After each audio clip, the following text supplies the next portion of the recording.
दोस्तों, क्या आप कल्पना कर सकते हैं वो सनी देओल जो गदर में दुश्मनों को एक एक करके मारता है, वो धर्मवीर जो अकेला 100 को ललकारता है, वो ही सनी देओल आज बाबा साहेब डॉक्टर भीमराव आंबेडकर के सामने सिर झुकाकर खड़ा है।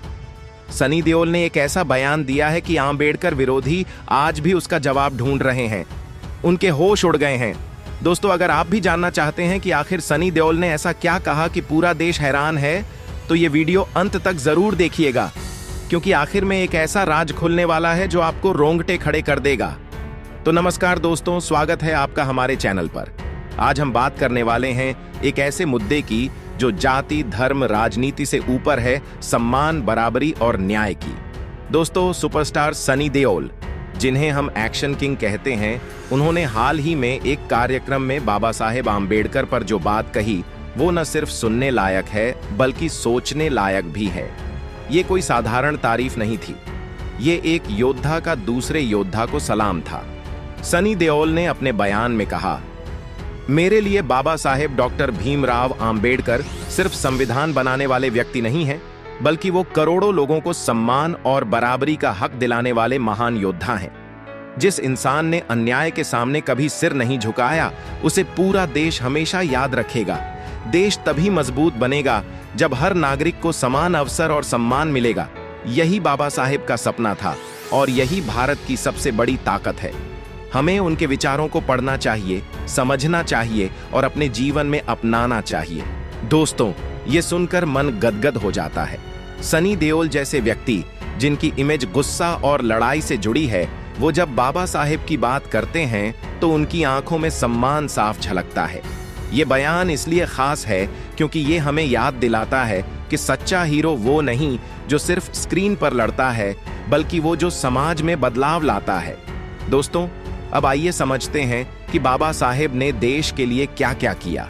ये कोई किताबी ज्ञान नहीं, ये वो हकीकत है जिस पर हम आज भी खड़े हैं। 14 अप्रैल 1891 को मध्य प्रदेश के महू में एक दलित परिवार में जन्मे भीमराव आंबेडकर ने बचपन से ही भेदभाव देखा।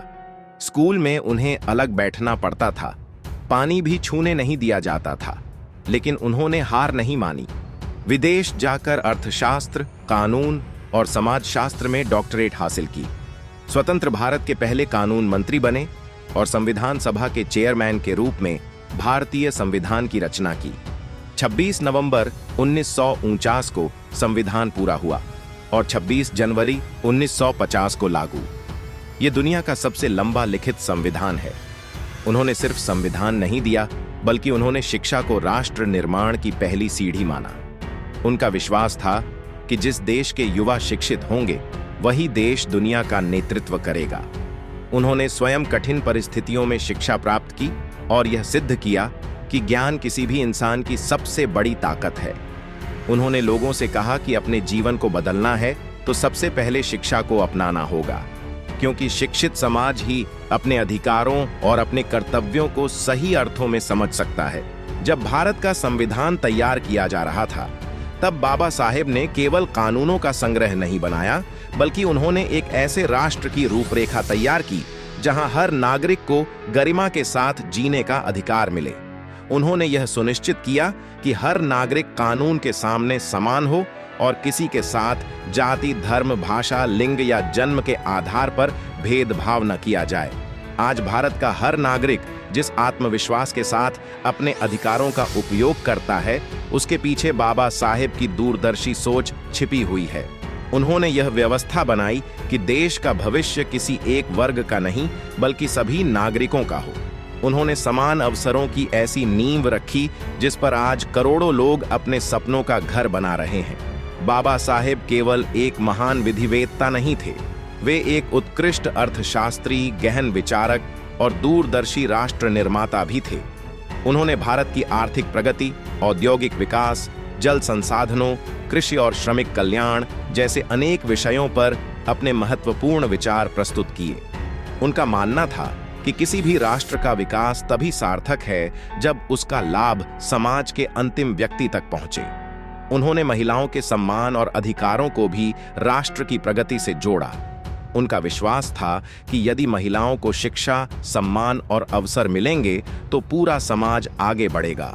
उन्होंने ऐसे समाज की कल्पना की जहां पुरुष और महिला दोनों समान रूप से राष्ट्र निर्माण में भागीदारी निभाएं। बाबा साहेब ने युवाओं से हमेशा कहा कि अपने जीवन का सबसे बड़ा निवेश शिक्षा और चरित्र निर्माण में करो। उनके अनुसार डिग्री से अधिक महत्वपूर्ण ईमानदारी, अनुशासन और समाज के प्रति जिम्मेदारी है।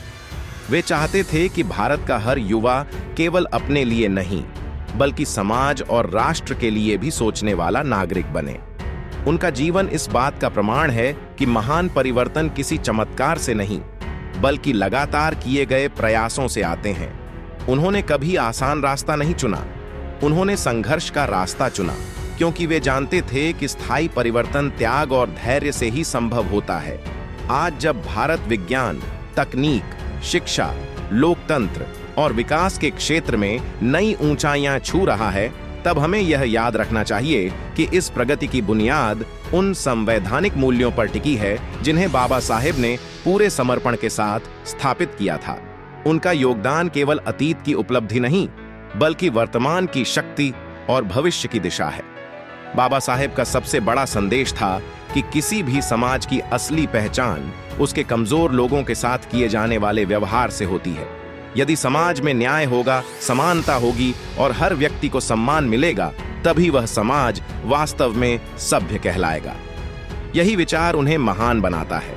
आज हमारी जिम्मेदारी है कि हम बाबा साहेब के विचारों को केवल स्मृति समारोहों तक सीमित न रखें। हमें उनके आदर्शों को अपने दैनिक जीवन में अपनाना चाहिए। संविधान का सम्मान करना, सभी नागरिकों के साथ समान व्यवहार करना, शिक्षा को महत्व देना और समाज में भाईचारे की भावना को मजबूत करना ही उनके प्रति सच्ची श्रद्धांजलि है। बाबा साहेब डॉक्टर भीमराव आंबेडकर ने भारत को केवल एक संविधान नहीं दिया बल्कि एक ऐसी दिशा दी जिसने इस राष्ट्र को मजबूत लोकतंत्र, समान अधिकार और सामाजिक न्याय की राह पर आगे बढ़ाया।